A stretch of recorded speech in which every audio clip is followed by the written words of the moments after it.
каком режиме сегодня работает Почта Абхазии? Какие сложности стоят перед этой организацией? И какой спектр услуг оказывают работники населению? Об этом в интервью программе «Амчра» рассказал генеральный директор РУ Почта Абхазии Кязым Агарба. Кязым Робертович, вы возглавляете Почту Абхазии, последние 15 лет. Больше, лет, наверное, 18, да, плюс-минус. Если сравнивать с предыдущими годами и сегодняшнее время, насколько они разнятся? Пока легких времен не было у нас, к сожалению. Я просто так вкратце расскажу, что все эти годы я не мог достучаться до умов наших руководителей, что почта — это герб, это флаг, именно такие атрибуты государства. Потому что марка на конверте может сделать больше. Когда она уходит за рубеж, человек берет конверт и видит марку. Он по этой марке просто-напросто узнает, что такое Республика Абхазия. Не получалось у меня как-то, я и ходил, и говорил. Мне, честно говоря, за все эти годы государство не помогло ничем. Я не хочу сейчас никого ругать, никого обвинять, так получилось. Да. На сегодняшний день огромная работа проведена. Я, если был просто филиалом госкомпании «Абхазсвязь», Сухумский почтамт, теперь я РУП Почта Абхазии, генеральный директор Почты Абхазии, соответственно, со всеми вытекающими последствиями. Я могу руководить, я могу решать, я могу руководить своим предприятием сам. И, пользуясь случаем, огромная благодарность Беслану Халваш, руководителю комитета.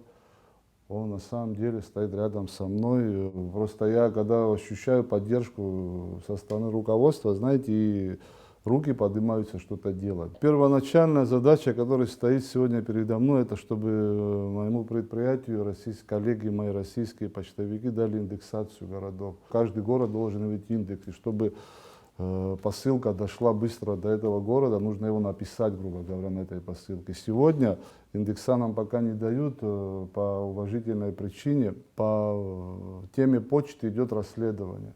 Я не хочу ни называть ни имен, ни ситуации, никому плохого не желаю, но деятельность предыдущих руководителей мне создала очень много проблем. Да. На мне висит очень большой долг, абсолютно, который я не заслуживаю. А какой размер долга? Размер долга, где-то приблизительно, вообще есть такое выражение СПЗ, это опять-таки не буду углубляться, это международная почтовая валюта, это разные почтовые службы государства, они за свои услуги расплачиваются СПЗ. И если переводить по сегодняшнему курсу, где-то 63-64 миллиона висит на шее госкомпании «Абхазсвязи». А в какие годы образовался этот долг? Он вообще сформировался года 3 назад. Да.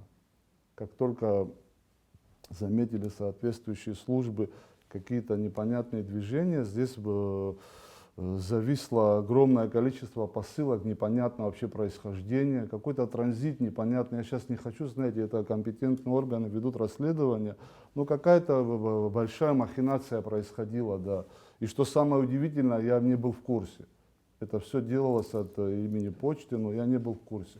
А как такое возможно от имени почты? Нужна была ваша подпись? Моей подписи нигде не было, что самое интересное. Я не был в курсе, а происходил, чтобы вы понимали, полноценный почтовый обмен с Российской Федерацией. В документах фигурировало, что самолет, оказывается, с Абхазии летал в Россию и привозил посылки. Мои коллеги российские сегодня, как они дадут мне индексацию, если я им 64 миллиона должен, грубо говоря. И что вы будете делать с этим?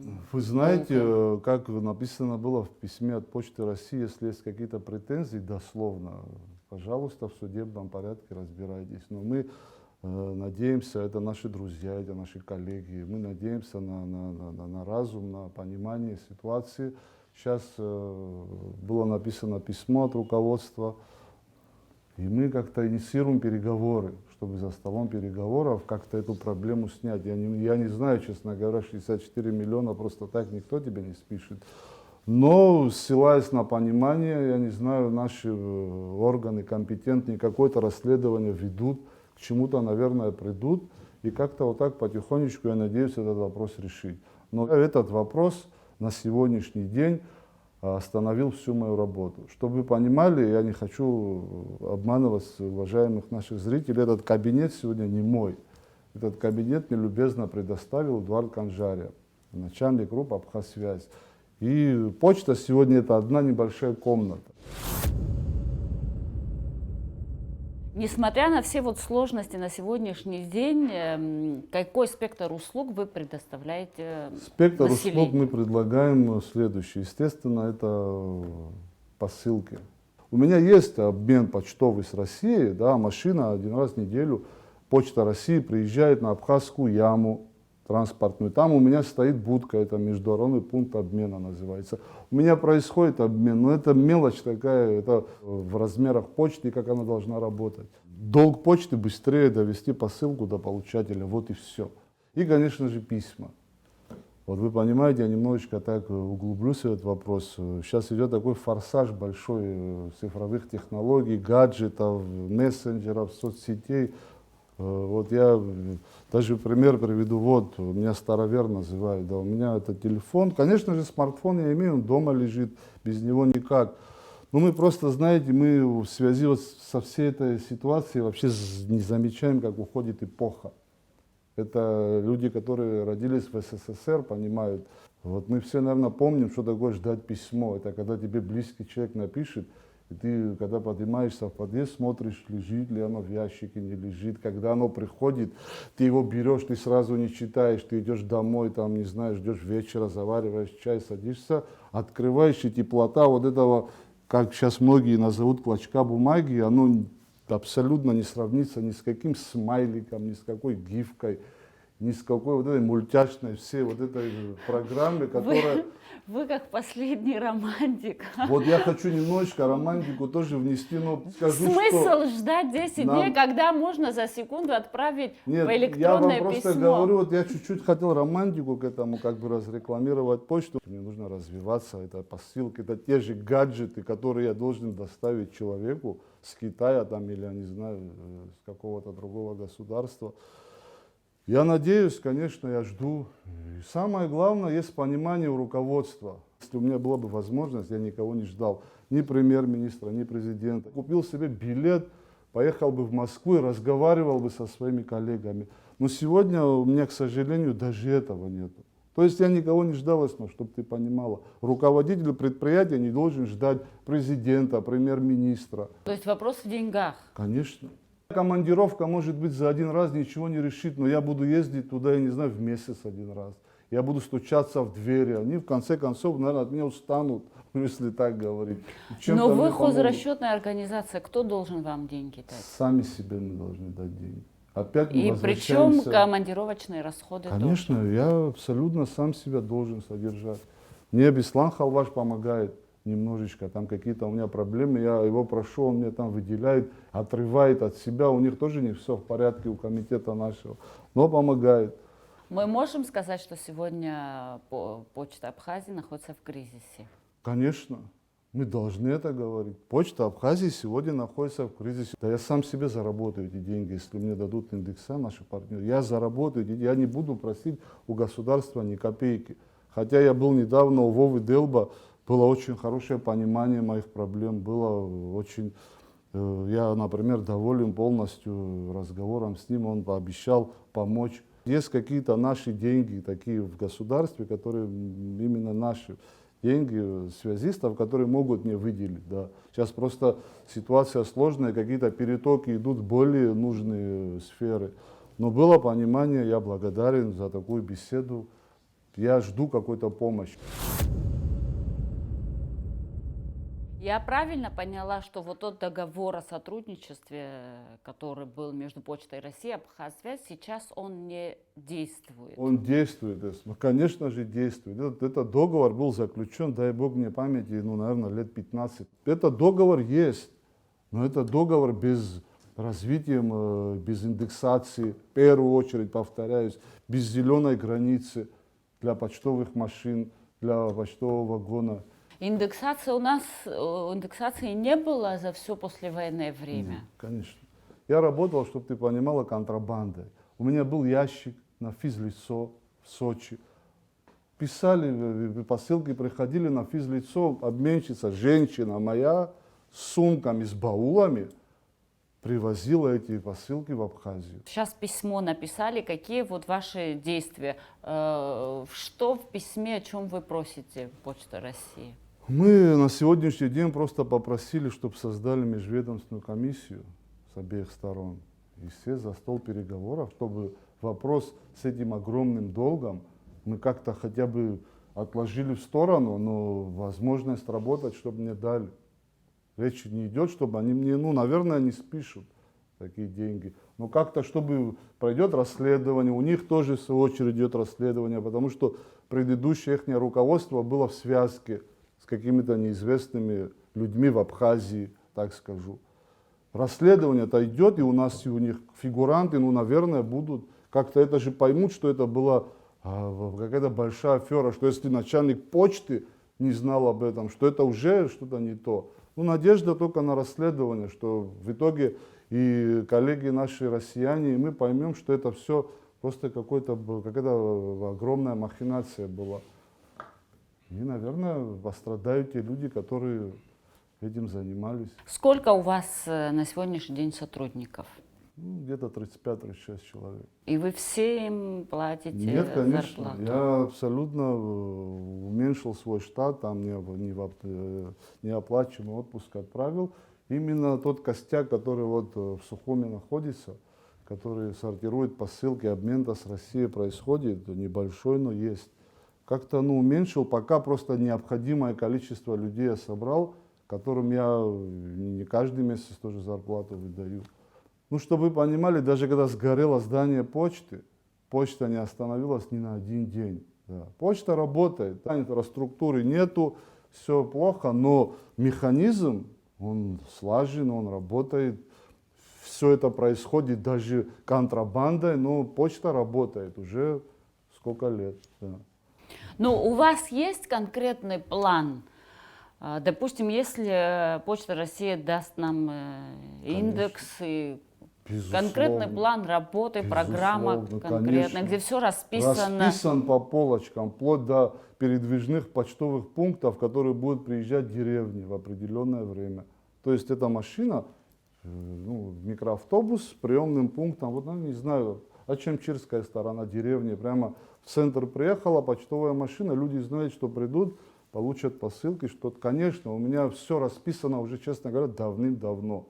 Слава богу, курьерские службы зарабатывают за то. Они сегодня занимаются вообще моими делами. Но как только я откроюсь, они как конкуренты перестанут существовать, потому что цена доставки по почте и по курьерским службам это в разы меньше.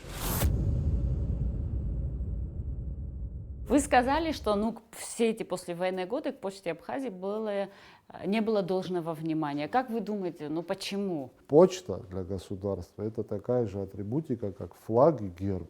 Да. По-другому никак.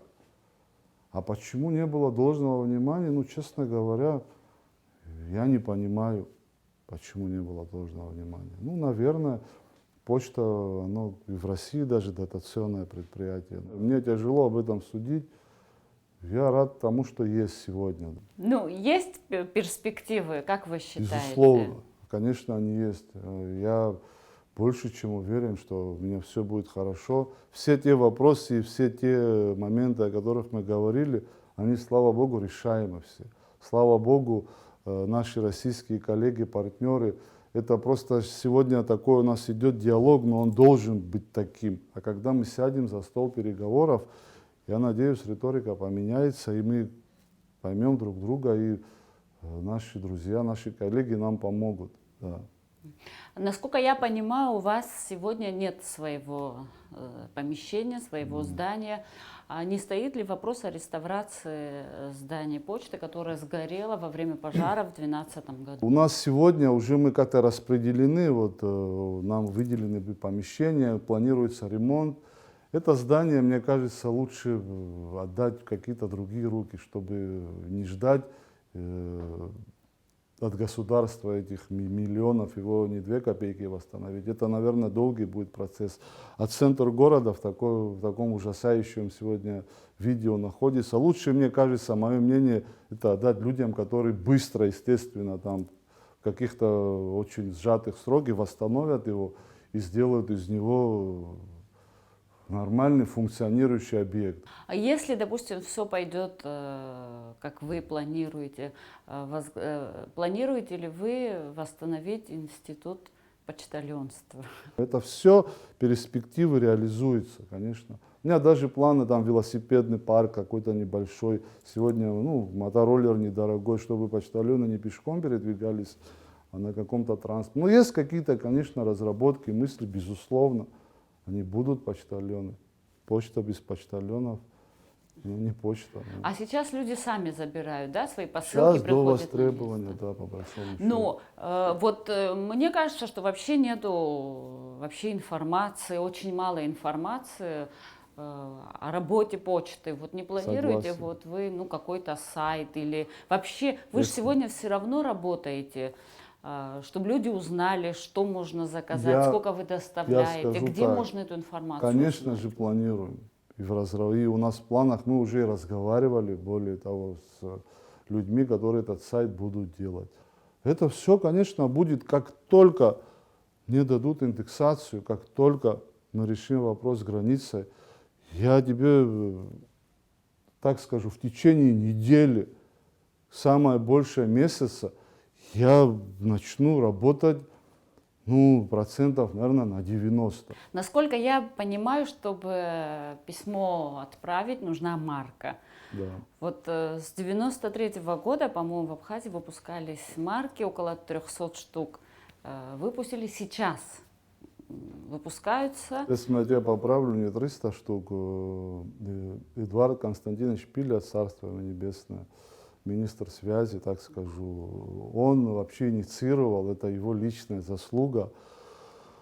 Чтоб ты понимала, марочная база у меня была, ну так, чтобы тебе сказать, огромнейший склад, заполненный марками. У нас есть каталог. Это, то есть, вся природа Абхазии, политические, выдающие деятельность, это наша война, это наше великое прошлое. Это огромное количество марок, и все, к сожалению, сгорело вместе вот с этим зданием.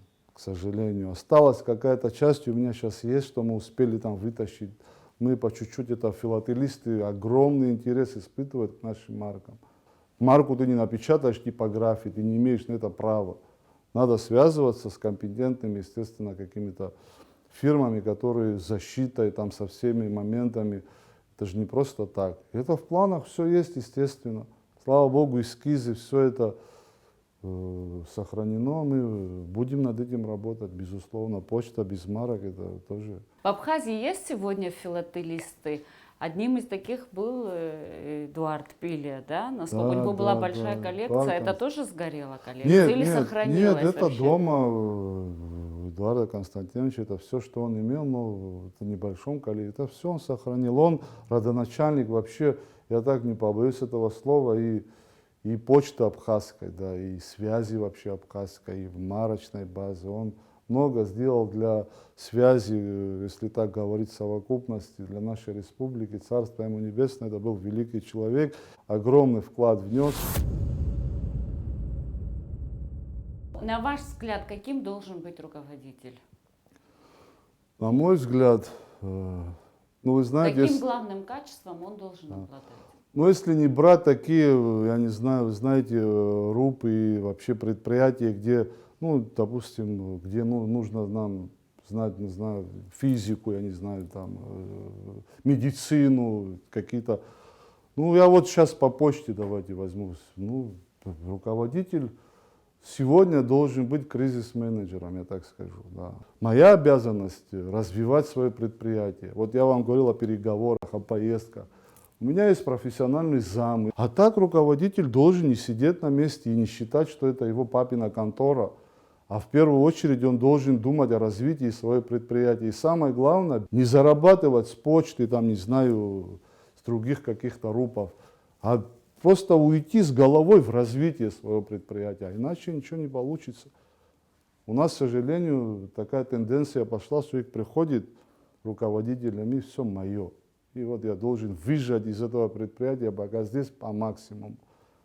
Так не должно быть.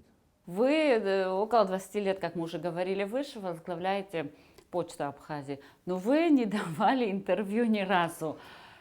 Что сейчас произошло? Я Почему вам вы скажу, согласились? я на позитиве, потому что я вижу изменения. А какое интервью я должен был давать, когда, я еще раз говорю, я был сухумский почтамт, я даже не был почтой Абхазии. На меня никто внимания не обращал. Я просто вот в той ситуации сказал бы одно, мне все плохо. Вы сейчас сказали, что все плохо. Нет, я сказал, что все плохо, но я сказал о своих перспективах. Вы мне просто прямым текстом задали кризис. Конечно, не только у меня везде. Но я же рассказал о каких-то своих планах, которые воплотятся, как только у меня появится индексация, я повторяю, все откроется границы. Я не видел свет в конце туннеля. Не то, что месячно, а я знал, что в ближайшие 5 лет мне ничего не светит абсолютно. А сейчас плохо, но я не успокоюсь. Я буду все делать, чтобы у меня было хорошо. Я вижу свет в конце туннеля. Вот это самое главное. А все зависит, честно говоря, от меня. В конце мы всем задаем такой традиционный вопрос. Вы можете нам конкретно сказать о проекте, который вы осуществите за конкретный период, чтобы мы потом смогли вернуться? Хотелось бы, конечно. Я думаю, что до конца этого года почта будет в полном объеме функционировать. Если этого не будет, ну, значит, я даже сейчас говорю в камеру, ну, значит, уже надеяться не стоит, так скажу даже. Если до конца этого года у меня не откроется граница, мне не дадут индексацию, значит, все плохо. Но этого я не допущу. Я не просто так почти 20 лет здесь нахожусь. Это мое детище. Извини, конечно, что я так себе приплю, но это детище мое. Я ее сохранил, эту организацию. Она могла распасться, вообще не существовать. Но не для этого я столько ждал. Я мог уйти на другую работу. У меня были масса возможностей поменять вид деятельности. Но не хочу. Вот мне нравится вот именно вот Эдуард Константинович, меня это вложил. Я сделаю все. Ну что ж, я желаю вам удачи в работе. Я надеюсь, что до конца года у вас все получится. Спасибо, Эсма. Еще раз благодарю вас за внимание. И уже рад вас видеть в любое время.